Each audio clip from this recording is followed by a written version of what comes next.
Good morning, students. Students, yesterday we have discussed difference between micro and macroeconomics. Today our topic is difference between positive and normative economics. Now students, जब हम कल discuss कर रहे थे micro economics का meaning, तो उसमें हमने किया था study of economic problems relating to one unit, one individual, can be one firm, can be one industry. तो one unit, one individual, one firm और one industry. Study of economic problems, that is known as microeconomics. And macroeconomics means study of economic problems relating to whole economy. पूरी economy से relating problems को study करना, that is macroeconomics. Now positive economics का meaning, जो हमने micro में problem study की या हमने मैक्रो में प्रॉब्लम स्टडी की, उन सबको अगर हम कंबाइन कर दें तो वो क्या है? Positive economics. Positive economics means study of economic problems relating to present, past, future. कोई भी प्रॉब्लम, चाहे वो प्रेजेंट से रिलेटेड है, पास्ट से रिलेटेड है या फ्यूचर से रिलेटेड है, उसको स्टडी करना, that is positive economics. Now, meaning of normative economics. Normative economics means opinions of economists relating to the economic problems. हमारी जो economic problems हैं, उनसे related जो इकोनॉमिस्ट की ओपिनियन है, उसको क्या बोला जा रहा है? Normative economics. तो this is the first point in difference. Meaning, positive economics means study of economics problem relating to present, past and future. Normative economics means opinion of the economist relating to the economic problems. Now, second point difference में,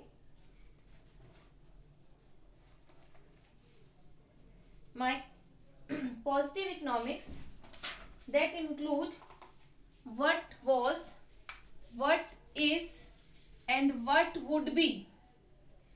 positive के अंदर हम क्या क्या include कर रहे हैं, क्योंकि हमने इसके मीनिंग में ही लिया प्रेजेंट, पास्ट और फ्यूचर, तो इसमें हम क्या ले रहे हैं? What was, what is, what would be. और नॉर्मेटिव इकोनॉमिक्स में व्हाट ought टू बी, क्योंकि ओपिनियन के बारे में बात कर रहे हैं, क्या होना चाहिए, क्या होगा फ्यूचर में, उसके बारे में बात नहीं कर रहे. क्या होगा, that is what would be, that is based on facts, that is based on data. तो डाटा के बेस पर जब हम कह रहे हैं स्टडी करके क्या फ्यूचर में होगा, दैट इज पॉजिटिव. बट जब आप अपनी ओपिनियन कह रहे हो कि क्या होना चाहिए, that is what ought to be, that is normative economics. Now third difference, in positive economics whatever statements are written, these statements may be true, may be false. Positive statement जो भी होगी, that may be true, may be false, या तो वो true होगी या फिर वो फॉल्स होगी. दोनों में से कुछ एक तो होगा ही, क्योंकि पॉजिटिव स्टेटमेंट्स डाटा बेस हैं, तो आप डाटा से उसको चेक करोगे.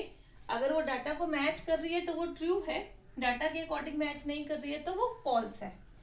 बट जो नॉर्मेटिव स्टेटमेंट्स हैं, that can not be true, that can not be false, these are just opinion, क्योंकि हमने अपना ओपिनियन बोला है कि क्या होना चाहिए, उसमें ट्रू फॉल्स जैसा कुछ नहीं होता.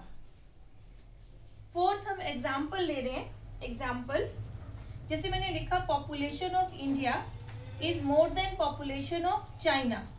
अब ये जो स्टेटमेंट है, this statement is positive statement. क्यों है ये पॉजिटिव स्टेटमेंट? क्योंकि ये आपका डाटा पर बेस है. हमने इंडिया की पॉपुलेशन का डाटा लिया, चाइना की पॉपुलेशन का डाटा लिया, और उस पर बेस हमने ये स्टेटमेंट दी कि population of India is more than population of China. तो दैट मीन्स ये किसका एग्जांपल हुआ? Positive statement. ऐसे ही नॉर्मेटिव में क्या लिख रहे हैं? Old age pension should be stopped. Old age pension को बंद कर देना चाहिए. अब ये किसी एक पर्सन का या कुछ लोगों का ओपिनियन हो सकता है, पर ये डाटाबेस नहीं है, कोई डाटा नहीं है हमारे पास इस चीज के लिए. तो ये स्टेटमेंट्स ना तो ट्रू होती हैं ना फॉल्स होती हैं. ये स्टेटमेंट्स कैसी होती हैं? जस्ट ओपिनियन होती हैं. फिफ्थ डिफरेंस, ये आपके 4 डिफरेंसेस आ गए. Now fifth difference,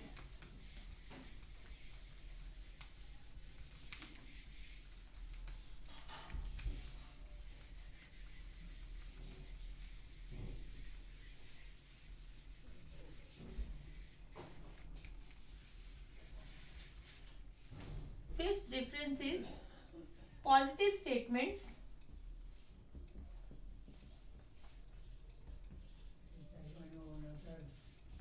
statements can be verified.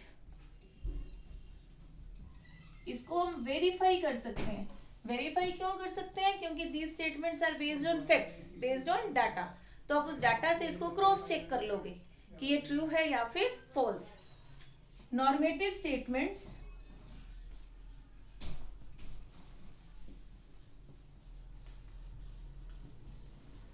Can't be verified. इसको हम वेरीफाई कर ही नहीं सकते क्योंकि जस्ट ओपिनियंस है, ये किसी डाटा पर, किसी फैक्ट्स पर बेस नहीं है. 6th, positive economics does not involve value judgement.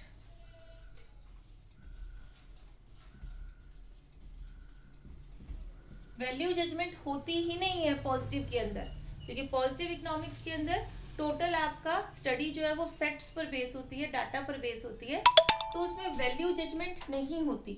But normative economics it involve value judgement. जो अपनी जजमेंट है हमारी किसी भी टॉपिक को लेके, वो किस में होती है? सिर्फ नॉर्मेटिव इकोनॉमिक्स में, क्योंकि नॉर्मेटिव इकोनॉमिक्स ही ओपिनियन के बारे में बात कर रहा है. तो these are the differences between positive and normative economics.